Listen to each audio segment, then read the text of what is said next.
Hello and welcome back to the NMMA. We just completed the second sim of the 2016-17 season after much ink was spilled following two very controversial trades. First off, the Los Angeles Lakers, in what was almost their second vetoed trade of the season but was upheld, traded Glenn Robinson as well as three second-round picks for Luke Babbitt and two first-round picks to the Sacramento Kings. Not only that, but the Atlanta Hawks finally cashed in on a bunch of their youth, trading Rodney Hood, Jody Meeks, Larry Sanders, very good prospect Luke Snow, and four first-round picks to the Utah Jazz for none other than perennial MVP candidate Paul George. That's right, the stunning two-way player after last season, leading the league in scoring with over 30 points per game and on track for an even better season now, unfortunately suffered a partial labral tear at the end of Sim 1, which will keep him out for the rest of the regular season, but that was nothing to sweat for Cookie, as he traded all of those picks and players for Paul George to sit on his bench for the rest of the regular season and return for the playoffs. Going to be very exciting to see what he can do at the end of the season. So let's go ahead and jump into the standings and see where this and many other moves left us. Starting off in the Eastern Conference, the St. Vincent St. Mary Fighting Irish are having the best season of their career thus far, with a plus 10.3 differential and 44 wins, just barely double-digit losses. You can see that keeping this core together with two MVPs in Chris Paul and LeBron James has absolutely paid off. You know, I never would have thought that running LeBron at the two would be so successful, but here we are. Especially when you have Mo Harkless at the three, you know, this is exactly the starting lineup that they want to be running. The Chicago Bulls not too far behind in the 2 seed. Impressive how much they have improved. It shows that keeping their core together has absolutely worked out. I guess they just had some chemistry issues they need to work out after the DeAndre Jordan trade. Kind of crazy to see that Roy Hibbert and DeAndre Jordan are going to be warring it out in the 1 and 2 seed currently. However, they are 9.5 games behind St. Vincent St. Mary, so they're all but clinching the first seed and probably will do so, I guess, just after the All-Star break. In the 3 seed, just 1.5 games behind the Bulls, the Orlando Magic with a plus 6.9 differential probably should be good enough for the 2 seed. And this team is humming, you know. Yet another season that Orlando is at the very top of the Eastern Conference. No surprises here. Cleveland Cavaliers, just a half game back from the Orlando Magic, they have dropped just a little bit to the 4 seed, but they are still stunning. James Harden at the 1, even after losing Kyle Lowry, has proven to not be any sort of issue with him. And at just 1.5 games back from them, the Atlanta Hawks have improved, despite losing a bunch of their core, clearly affecting their chemistry with not just the Paul George trade, but also trading for Austin Rivers. That has not been an issue, and that is extremely optimistic for this team. They did have the incredible permanent +3 random event for Eric Gordon, who seems just a little bit angy off the bench, but you know that's no big issue with him at an 88 overall now. And they're looking to absolutely improve for the playoffs once they bring Paul George back. The Indiana Pacers sitting comfortably in the playoff race now in the 6th seed after trading for Ty Lawson in the offseason and having great prog for both Karl Anthony Towns and Nikola Jokic. They are sitting at a 29-22 record with plus 2.2 differential.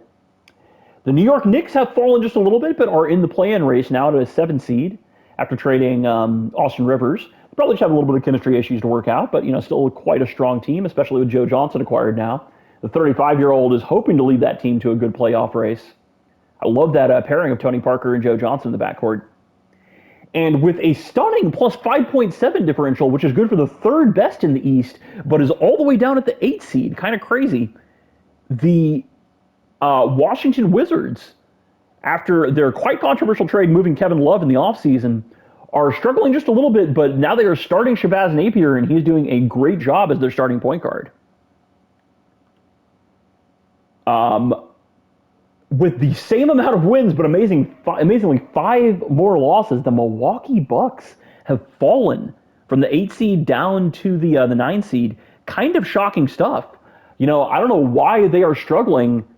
They moved Kyle Lowry to the bench, and usually 2K likes having a playmaker off the bench as your 6th man, but you know, here we are, and they are sitting in the play-in race. I expect them to work things out, probably moving Kyle Lowry. I don't think that Kyrie Irving should be struggling to this degree. The Toronto Raptors have improved just a little bit to be in the play-in race now. And not much to say. They're now starting Clint Flores. Big news for them with Jonas Valanciunas coming off the bench. The former rookie has now overtaken the big that was drafted right before him. And this big rotation with Anthony Bennett, Clint Flores, and Jonas Valanciunas is just absolutely terrifying to face. They're getting 48 minutes of very elite centers. The New Jersey Nets have unfortunately fallen out of the play-in race just a little bit. They're now starting Isaiah Thomas. I don't know if they were before or not. Ben Simmons is in the Rookie of the Year race, but as you will see soon, not leading the race. That is quite impressive. Philadelphia 76ers not too far behind in the 12 seed. And the Detroit Pistons quite a bit far behind the Philadelphia 76ers, down with only 12 wins. They're starting Kemba Walker, Ben McLemore, Nikola Vucevic. This team should be a lot better with the prog that they've faced, but they are struggling mightily with a minus 14.4 point differential. Crazy stuff, especially because I believe that the Voyagers own their pick. The Miami Heat, 2 games back from them with only 10 wins. Jamal Murray is having an incredible rookie season. And, big shout out to Malcolm Brogdon as well as Pascal Siakam. This is a very good young core for the future.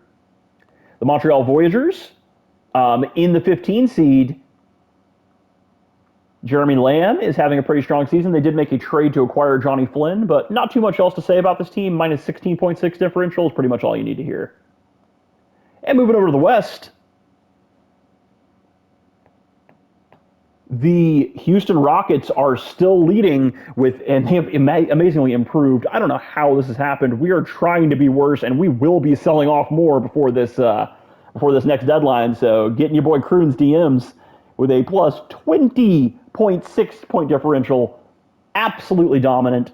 We have moved Jaylen Brown into the lineup, and I can guarantee you he's going to be starting in that final sim. We have 2 6-man of the year candidates, and I think that is doing a lot of the heavy lifting for this team, but I don't know how we are this good. However, the Denver Nuggets, 2.5 games back, but just 1 win back, are firmly in that 2 seed spot, and I expect them to be a huge contender come the playoffs. Draymond Green, as you will see, is finally leading the Defensive Player of the Year race. The Seattle Supersonics hold on to that 3 seed. No major moves for them, but they have now worked out all of their chemistry, and I don't think this is their ceiling. I think that they absolutely could be better than either the Nuggets or the Rockets. So keep an eye out for them, especially after they get more prog for Zach LaVine and folks. The Minnesota Timberwolves have improved to the 4 seed. I think they were a little bit lower after Sim 1. And, this dominant defense giving up only 94.1 points per game, nobody is touching that. I think they were tied with the Denver Nuggets, and they have just completely parted ways after this sim. That's crazy. A 7-point difference between the two after they were both tied at, I think 97 points allowed per game.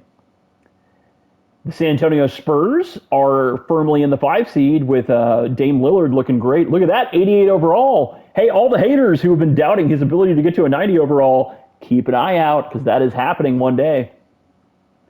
With a plus 2.4 differential, the Los Angeles Lakers, their luck has seemingly caught up with them just a little bit, and they have fallen to a 6 seed. The team is very strong and very deep. They're now starting Davis Bertans, and Brandon Knight was obviously just an incredible acquisition for the Lakers, but they're just fighting for their life in that playoff race. The Sacramento Kings up to a 7 seed. I think they were a 9 seed after Sim 1. With a plus 4.3 differential. By all measures, they should be able to improve above the Lakers, but time will tell. Their acquisition of Mike Conley has not proven to be as dominant as I predicted, but I still think this team is going to figure it out. The Phoenix Suns, not too far behind, just 2.5 games back from the Kings in the play-in race. They have improved just a little bit. This is a very old team between Al Jefferson, KG, Oscar Schmidt, and Dwayne Wade, all much older players. Jeff Teague, I think, is their young player here, although I guess Gravy's Vasquez, but neither are that young. Can they make a little playoff run? Time will tell. The Golden State Warriors, this is crazy to me. They have fallen to a 9 seed and are a play-in team now, even with Kobe Bryant and an extremely strong top 5. They maybe need to make some tweaks to their system. At a negative point differential, the first negative point differential in the West. That is kind of nuts. And rounding out the play-in race, the Portland Trail Blazers have improved just a little bit. Brevin Baker-led team with Drew Holiday. I love that backcourt. Danilo Gallinari, Norm Hickman, Steven Adams, very balanced starting five. They're bringing Kristaps Porzingis off the bench now, which is quite interesting. I think that kind of does make sense, though, because he can fill in for either Norm or Steven Adams, depending on the matchup. The New Orleans Pelicans, just outside of the play-in race, have been desperately trying to move Chris Bosh. I'm curious to see if they're going to do that before the deadline. The Albuquerque Axolotl, of course, the beautiful jerseys on this team with C.J. McCollum, who was the fourth highest scorer in the league after the first sim, are planted in the 12 seed now and going to be looking at yet another decent draft pick. The Vancouver Grizzlies are tempted to blow it up, as the trade block has shown. They are weighing offers for Russell Westbrook, so that is going to be very interesting to see if he ends up going anywhere. Utah Jazz down in the 14 seed. Crazy how much they've fallen off, but I mean, I guess they did have that injury to Paul George and then traded him, so I mean, they're dealing with both chemistry issues as well as losing their absolute superstar. Starting Samuel Goodwillie now at the 3, they are going to be starting their rebuild quite soon. And with a negative 16.6 differential, the worst in the league, kind of shocking to me, and only 8 wins, the Dallas Mavericks are going to be looking at an incredible draft pick coming into them to join with Devin Booker, Brandon Ingram, and Dennis Schroeder. So, no reason to be sad with this team struggling. They have a great future ahead of them. Okay, now let's move into team stats.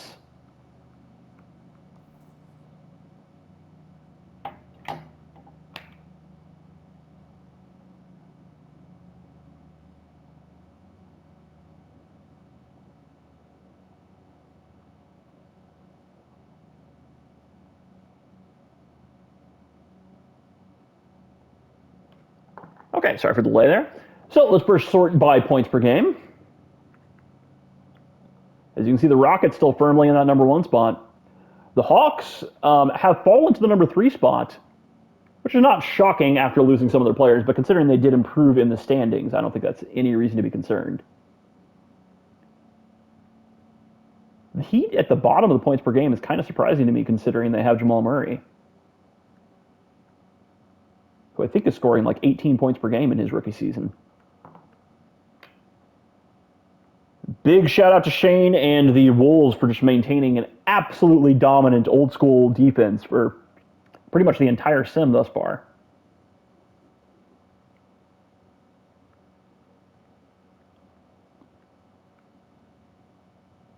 Mavericks giving up 115 points per game. That is making every opponent quite happy to face them. And for offensive ratings, remember that if there is a big difference between offensive rating and points per game or defensive rating and points allowed per game, that it's likely that you will regress to the mean and either get a little bit better or get a little bit worse. So always pay attention to that kind of difference.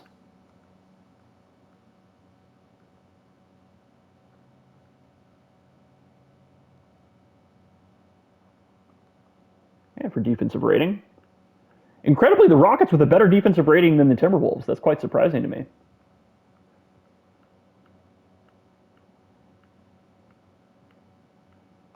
Bucks could kind of stand to improve their offense. I don't know what kind of system they're running, but I presume that things can be changed internally. And for point differential, only 3 double-digit point differentials in the entire league. That has decreased a little bit from years past. 18 teams with a positive point differential is kind of crazy. That just goes to speak to how bad the bottom of the league is. Oh, and I was wrong. The Mavericks are not the worst point differential in the league. That goes to the Heat. I don't think that Alex is going to be upset about that, since they are deep in the rebuild now with a very strong young core.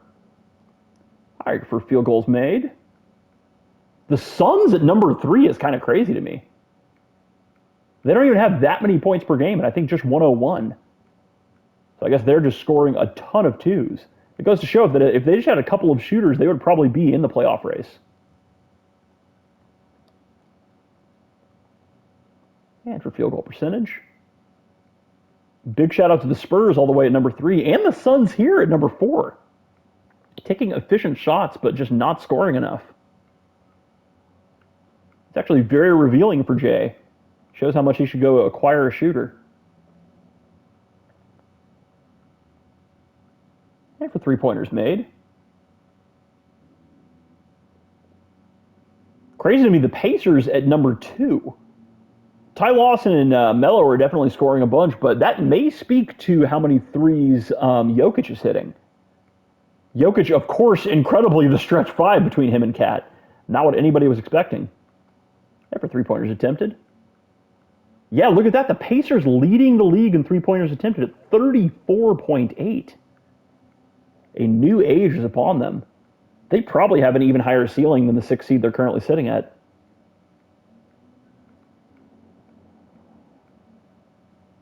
Yeah, look at that. The Suns with only 11.5 three-pointers attempted. Yikes. Very old school team playing inside the arc.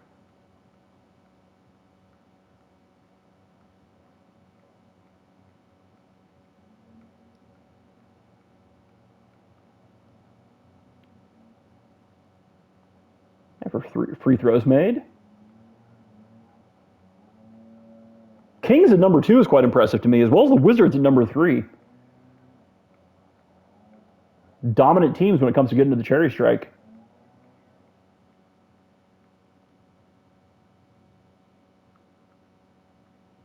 And free throws attempted. Sure, we'll give that too. Wizards leading the league there. Who knew that the Wizards and Kings would be getting to the line that much? I guess Embiid is already a free throw merchant. Sorry for the yard work going on outside of my window right now. Have a free throw percentage. Look at the Warriors leading the league with almost 90% for the team. How are they struggling? I don't know where their issues lie, but they can definitely make some internal tweaks. Wow, .687 for the Suns.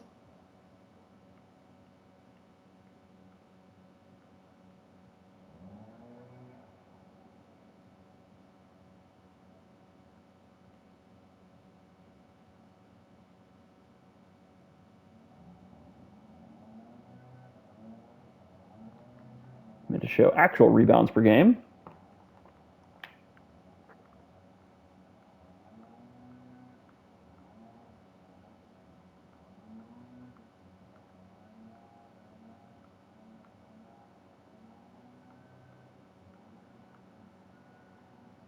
Sorry, just one moment.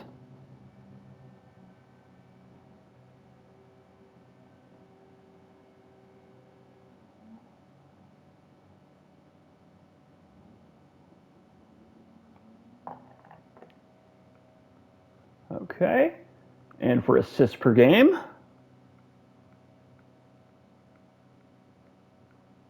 Unfortunately, getting some important work text while I'm recording this, but there's no way I'm going to re-record, so we're just going to deal with the minor delays.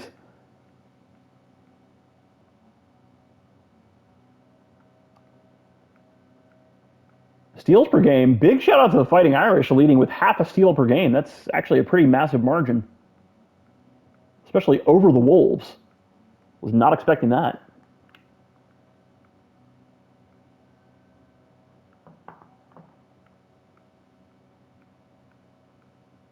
The Knicks that low is kind of crazy for a playoff team.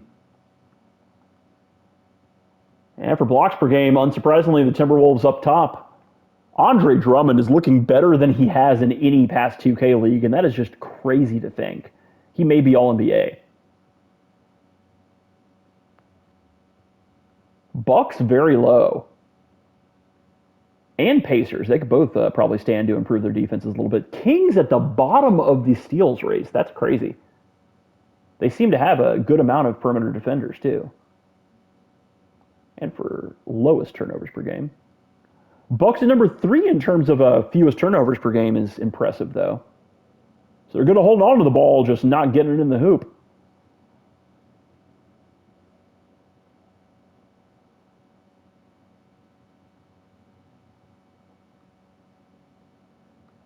For fouls per game, we'll go by fewest.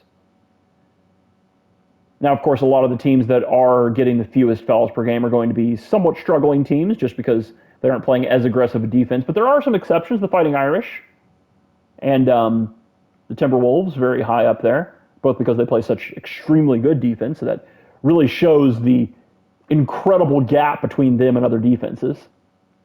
For points off turnovers, Spurs at number 2 is quite impressive. Very strong transition team. It shows how much adding an elite point guard like Dame can do for you to your transition game.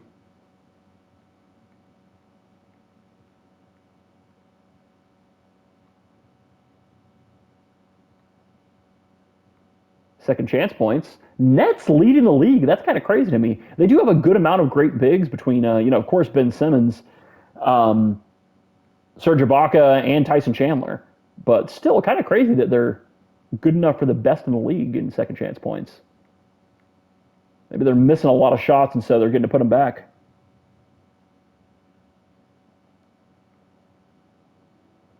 And points in the paint. Unsurprisingly, Suns in the top 5 there. Axelotl at number 6 is quite impressive too. I don't know who's scoring in the paint for them that much. Seems that team is led primarily by Mayor Matthew and, of course, CJ McCollum, neither of whom are incredible paint scorers to my knowledge.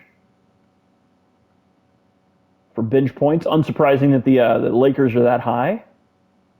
Very deep team.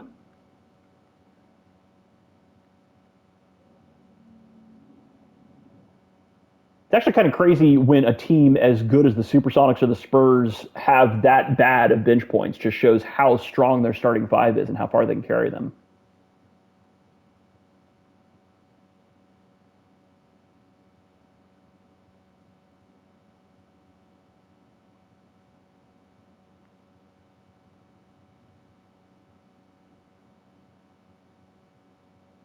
And sure, we'll show opponent field goal percentage.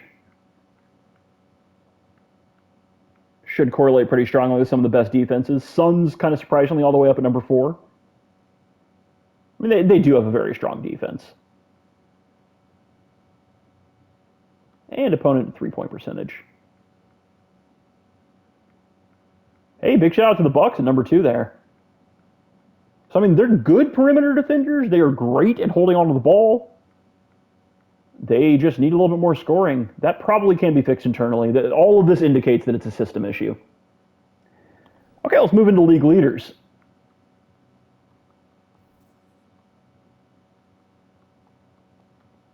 So Derrick Rose is now leading the league in points per game.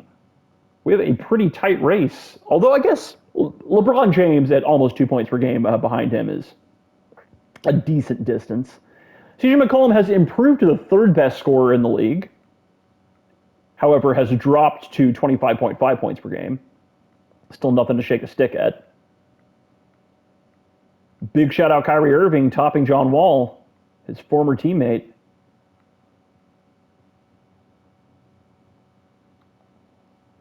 Andre Drummond leading the league in rebounds per game with Kevin Love not too far behind him. Kevin Love having a true resurgence season at 18 and 13. Hitting a ton of threes, too, I think. Pascal Siakam, big shout out in, I think, his rookie season.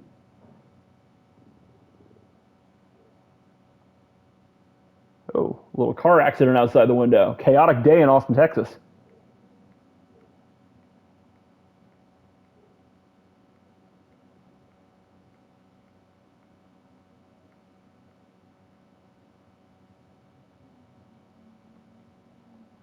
Only 2 players with the over 2 steal per game milestone. Westbrook being among those is quite impressive.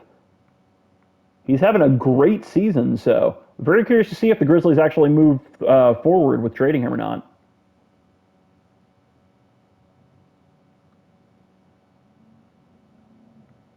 A lot of great blockers here.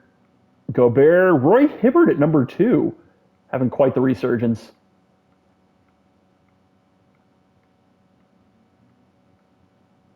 I love to see that Roy Hibbert is finally thriving in a team with Chicago. Seems like all sim he's been kind of struggling, kind of underwhelming. And for field goal percentage, DeMar DeRozan leading the league in field goal percentage. That is crazy over a bunch of centers. Big shout out Dwayne Wade in the top 5 as well.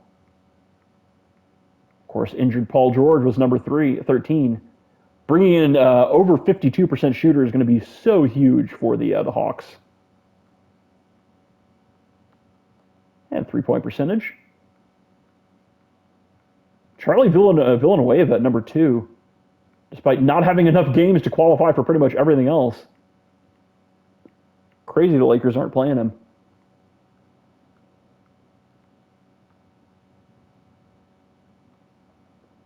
Okay, for three-pointers made. CJ McCollum leading the league. Still, we have fewer over three-pointers made players than we did last season at only 6 now. But a lot are on the cusp. And of course, if you were to change that to just over 2 three-pointers made per player per game players, we have clearly over 30. So, three-point revolution in full swing. All right, now let's take a look at the rookie reports.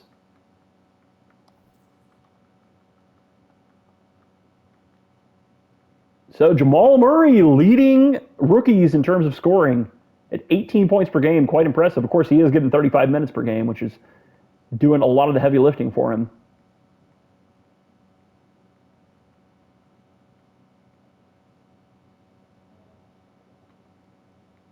Pascal Siakam just under 10 rebounds per game, but very easily could break double digits in the next sim. He's having just an incredible defensive rookie season.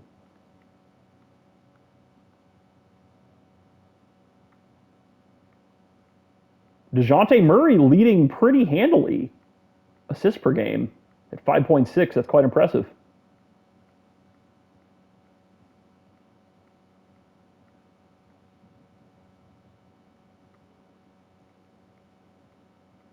Pascal Siakam leading, I think, both steals and blocks per game. He is getting plenty of minutes to provide for that, but that is very impressive. His defense may very well end up better in 2K than it was in real life. Is in real life. Yep, leading by quite a bit. Shout out Thon McCurr, though, at number 2.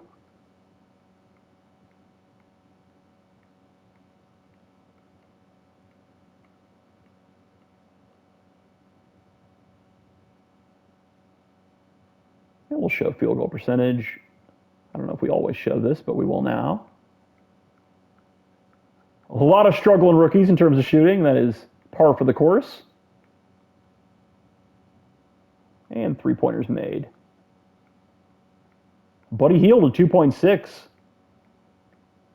That definitely means that he was in the top 25, probably even top 15 of the entire league.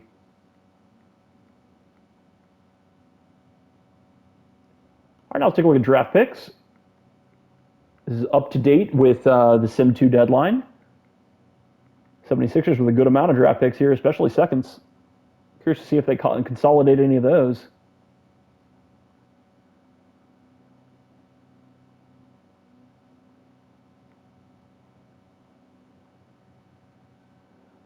An insane amount of picks that the Hawks still have after acquiring PG just goes to show how low that PG price was. I think Sauce definitely could have at least gotten that Grizzlies pick that is looking to be high in the lottery. But, you know, Cookie gets discounts.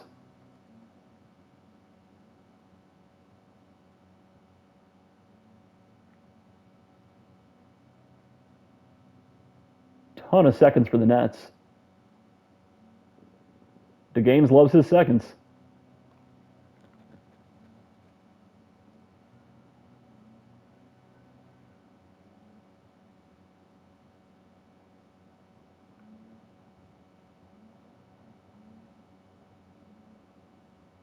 Voyagers with some very strong firsts coming up.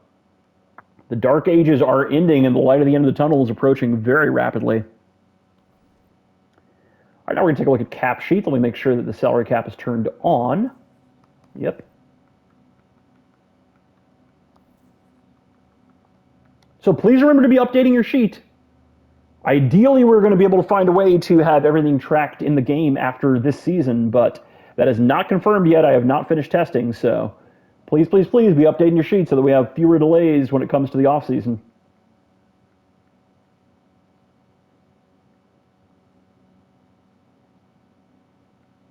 Huge amount of cap space for the axolotls, and even more that'll come in the offseason.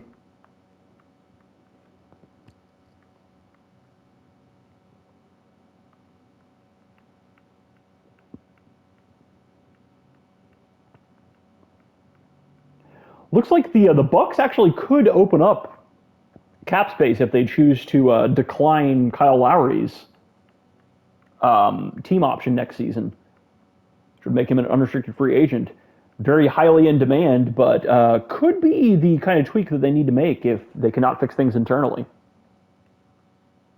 Of course, if they can't trade him.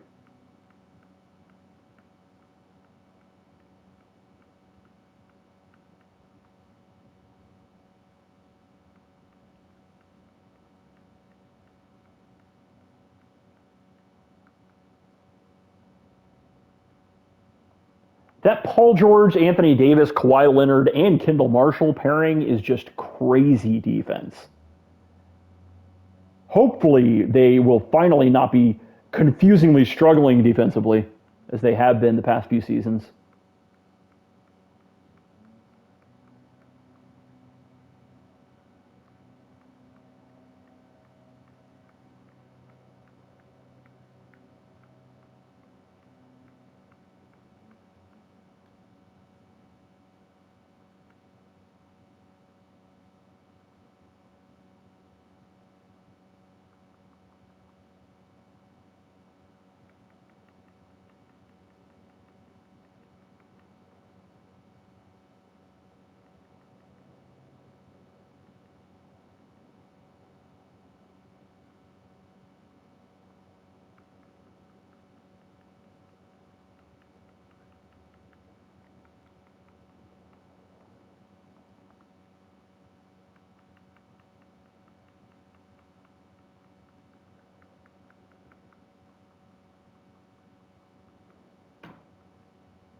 Carmelo Anthony expiring after this season. With the Pacers surging, I'm very curious to see if they retain him or not. I guess we will find out soon enough if he's agreed to a contract extension. Of course, they'll have bird rights, but he would be a very highly in demand free agent for any team looking to get a scoring punch.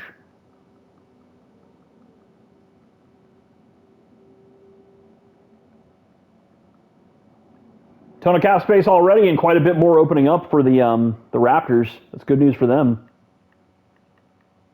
They were a 3 seed in the East last season, so kind of crazy how much they're struggling. Nothing changed. So cap space opened it up for the Spurs for next season.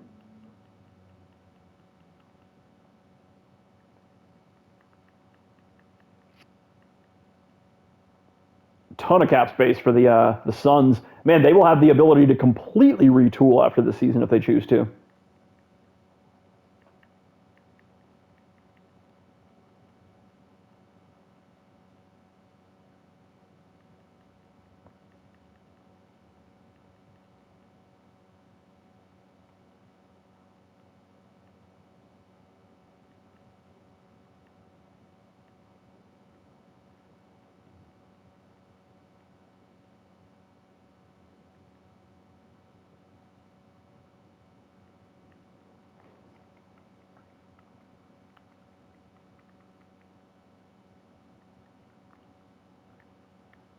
Dirk Nowitzki with that player option. Big story to watch for the offseason. Of course, he is already 38 years old, so I mean, he is at risk of retiring at any moment. I would probably opt into that player option and get one last year with the Warriors if I was him.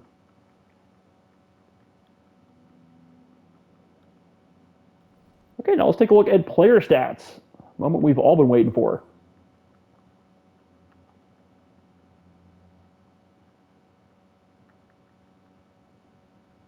So start off the 76ers. Bogdan Bogdanovic has overtaken as the top scorer for them. He and Buddy Hield are just trading blows, though.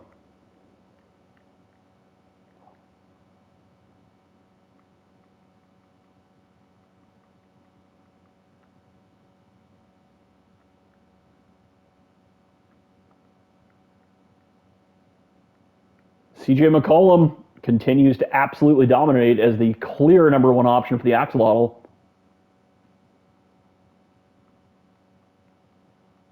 This is our only singular mascot that we have outside of the more abstract ones like the Heat. So that is a singular axolotl that they all represent.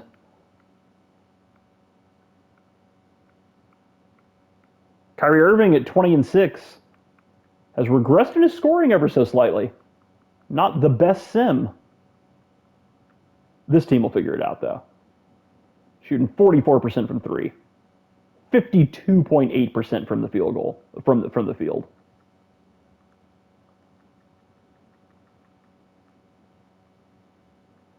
Monta Ellis and Blake Griffin trading blows in terms of the top scorer for the Chicago Bulls. Having that kind of balance really does often correlate to better success for a team.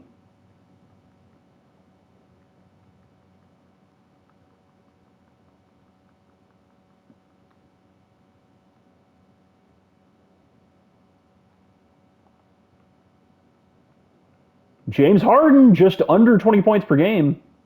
He has overtaken Nikola Mirotic, but kind of crazy that this team does not have a 20-point per game scorer, especially with Harden. He and LeBron are kind of far less aggressive scorers than you would expect. Look at that. Nikola Mirotic is averaging more field goals attempted per game than Harden. That should probably be fixed with a tendency change, in my opinion, by haters. Although LeBron now is doing great at 25.7 points per game. I think the lock said that he brought his tendency from 99 to 100, and that correlated to like a 2 or 3 point per game increase. I don't think that that's the only effect. I think that or the only cause that is behind that change. I think a lot of that is chemistry. A lot of that is tiny tweaks to the offensive scheme, but still an incredible leap for LeBron, who has been a relatively passive scorer for his entire MMA career.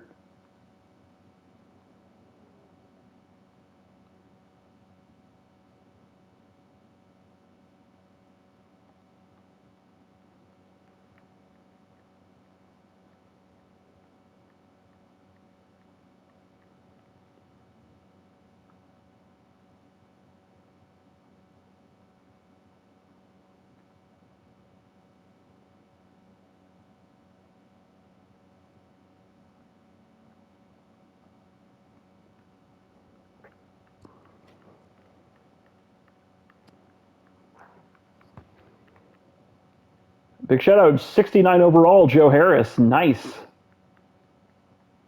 Will he become a serviceable shooter? Time will tell.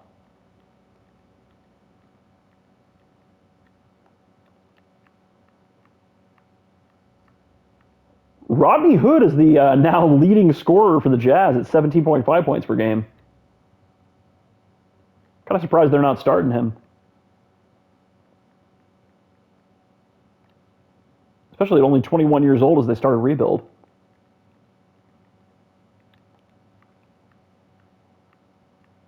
Boogie down to 20.2 points per game. That may have to do with their struggles a little bit. He should probably be even more aggressive in terms of scoring.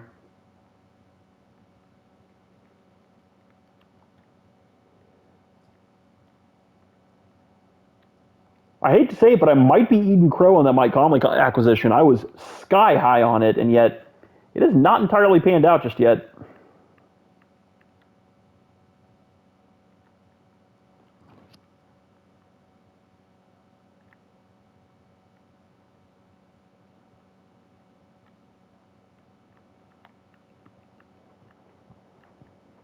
Brandon Knight continues to just dominate for the Lakers, shooting 39% from three, 7.5 assists per game. Great game manager.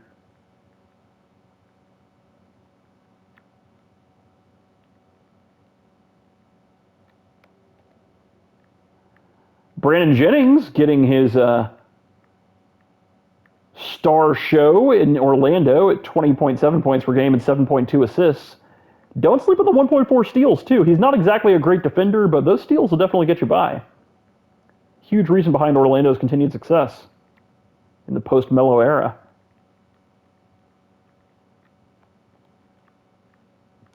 Dennis Schroeder at 21.2 points per game and 7.1 assists. Of course, only shooting 41%. But he is enjoying his time in the limelight as the leading scorer for the Mavericks while he's still got it. Of course, Booker and Ingram are expected to take over in due time.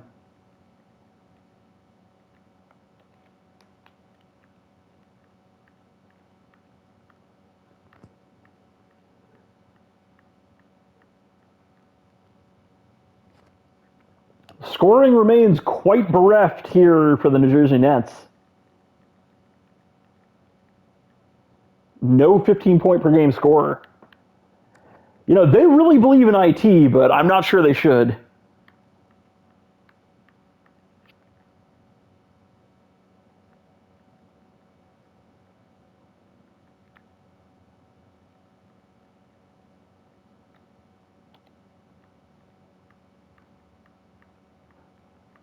Nikola Jokic, 17 points per game, about 9 rebounds, 7.6 assists. Probably can stand to improve even more. I think that his scoring has taken a little bit of a dip. But that comes with a much more balanced team, so no gripes here.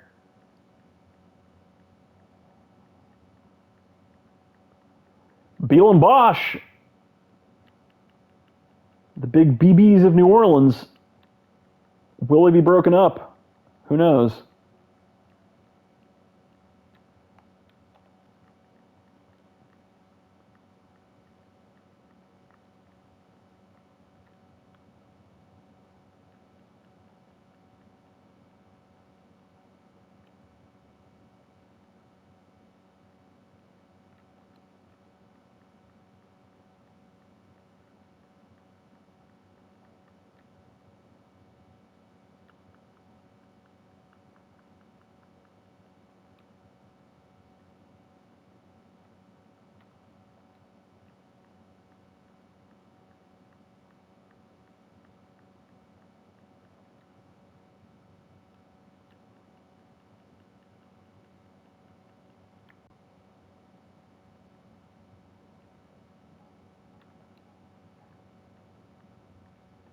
Dame Lillard, man, 21 points per game, 8 assists, 1.3 steals, too, way better than I was expecting.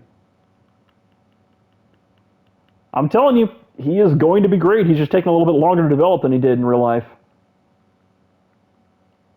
46.1 percent from field goals, like from the field, is also very good. He was always kind of a struggling shooter. So even if it's taken more time, him becoming this efficient is definitely good for them.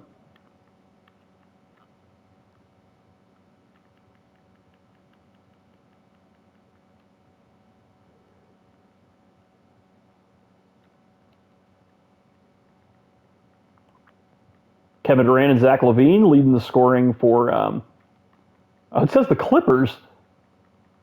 Oh, okay. That's the G League team is the Ontario Clippers. That's interesting.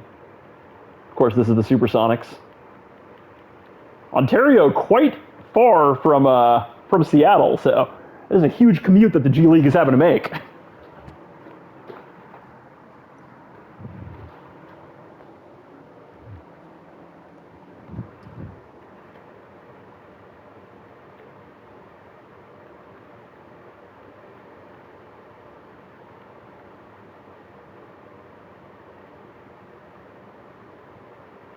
The Iowa Wolves. I guess Minnesota does border Iowa. So not as far of a commute as Ontario to Seattle.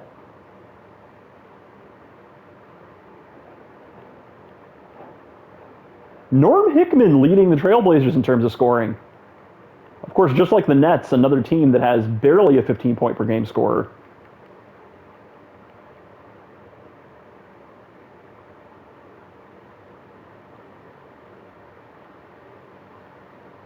Jeremy Lamb leading for the Voyagers. Look at that, 13.7 points per game, the highest that the Voyagers have. They are desperately in need of the lottery picks coming to them.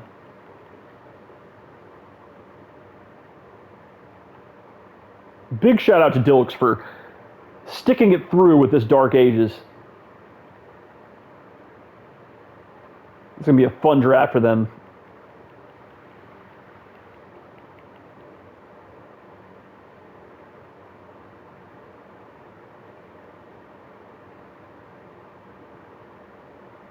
The Wizards. Yet another team with just barely a 15-point per game score. Some of these teams could definitely use a scoring boost, whether it's done through system and offensive tweaks or actual acquisition. Okay, so now let's take a look at contract extensions. Remember that you get 2 contract extensions per season, per regular season that is, and then 1 in the off season.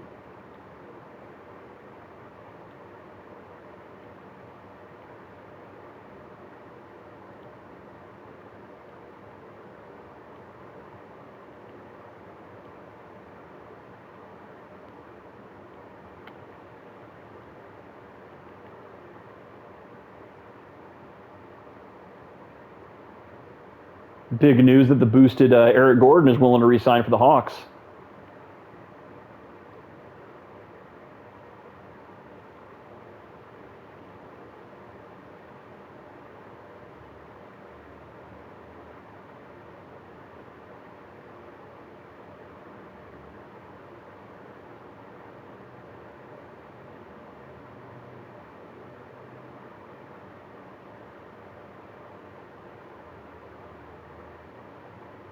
Well, Patrick Beverley not willing to re-sign for the Indiana Pacers. That's kind of crazy. Thought that was a great acquisition for them, and he's been thriving.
Okay, so thanks for tuning in. The next deadline will probably be set for either Wednesday or Thursday evening.